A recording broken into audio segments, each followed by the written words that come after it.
Father Tom O'Brien has been living and working in Hanoi since 1995. In Vietnam, Catholic Mass is celebrated only by local clergy, as foreign priests are not permitted to carry out their pastoral duties.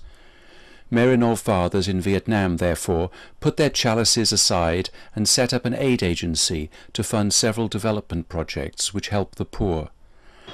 Vietnam is one of the tiger economies of Asia, and while life in the cities is booming for many, life in the rural areas lags far behind. It's in the countryside where Maryknoll has most of its projects. Acting as a funding agency, it helps thousands of Vietnamese to better their lives. Father O'Brien explains his work and takes us on a tour of some of the projects which Maryknoll supports. Okay, I'm Tom O'Brien. I'm a Maryknoll priest, and I've been with Maryknoll since 1967 and ordained since 1974. The Hai Ho project is a vocational skills training center located in a rural area about 3 hours from Hanoi, and Maryknoll has been working with it for the last 6 years, and we've been supporting the center ever since. At the training center itself, we do some of the traditional manual skills like carpentry, tailoring, motorbike repair, automobile repair, electronics, and welding. Well, in the beginning, as we set up the center, we did a lot of purchasing of equipment, and now our support now is a little bit more indirect. We pay the salaries of some 6 teachers and 4 field workers, which allows the center to be more flexible in the way they plan their courses. They can give more courses and at a lower cost.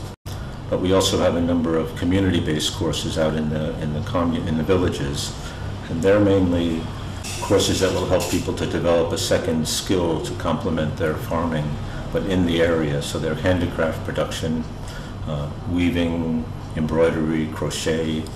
We even do mushroom growing and decorative tree production. Yeah. Anything that will give them a second income. Bui Chu is the name of a diocese, and it's one of the original dioceses in Vietnam, started by the French missionaries in the 19th century. And that particular orphanage was actually started in 1850 by a Spanish Dominican priest. And right now it's been run by one of the diocesan priests, and Maryknoll has been providing support on and off for the orphanage ever since we got here, basically. There are a number of children that get left at the orphanage by single parents. The orphanage cares for quite a large percentage of kids with various types of disabilities, and they're children that unfortunately have been abandoned oftentimes by their families and their parents.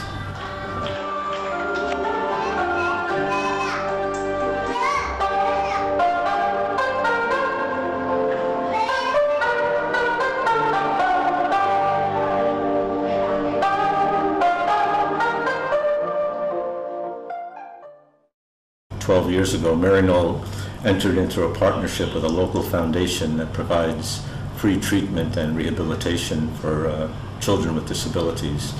Now, that foundation has centers all over Vietnam, and currently Maryknoll is working with 3 of their centers in rural areas around Hanoi. We help them to improve their physical facility.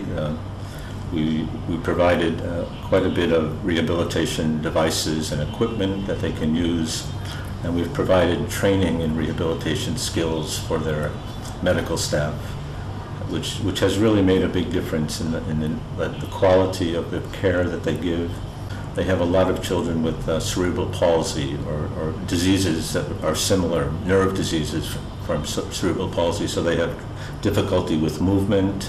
Many of them have learning disabilities.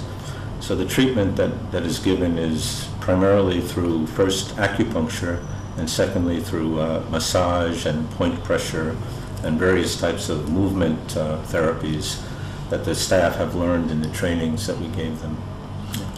Back in 2005 to 2007, we did a project with training visually impaired women in massage skills. Last year, the Blind Association approached us again and asked us to do a vocational skills training program, but focusing on musical skills, which again, visually impaired people have a natural talent for music.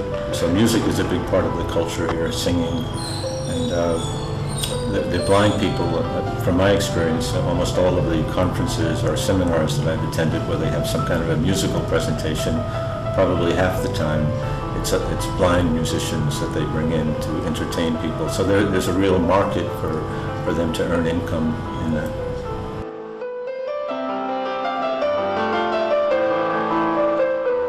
Some of the many ways in which Maryknoll is helping the poor and disabled in Vietnam.